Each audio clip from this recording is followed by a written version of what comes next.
দুনিয়াতে যত অদ্ভুত অদ্ভুত প্রশ্ন সব আপনি মুসা আলাইহিস সালামের মাথা থেকে পাবেন। বিভিন্ন বিষয়ে আল্লাহরে প্রশ্ন করতেন। সাইয়েদনা মুসা আলাইহিস সালাম আল্লাহরে বললেন, আল্লাহ আপনি আমার এমন একটা জিকির শিখাইয়া দেন যে জিকিরটার শব্দ আপনি আর আমি ছাড়া কেউ জানবে না।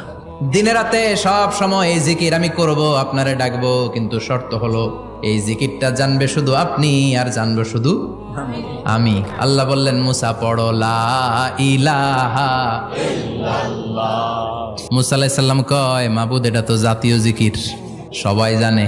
আমি তো চাইছি এক্সেলেন্ট একটা জিকির, কারো কাছে নাই, শুধু আমি জানবো আর আমি পড়বো।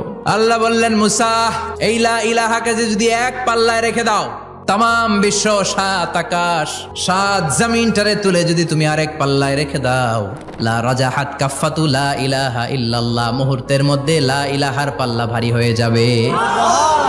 ও মুসা, তুমি যতই এক্সক্লুসিভ জিকির চাও, লা ইলাহার চেয়ে দামি জিকির আমার কাছে নাই।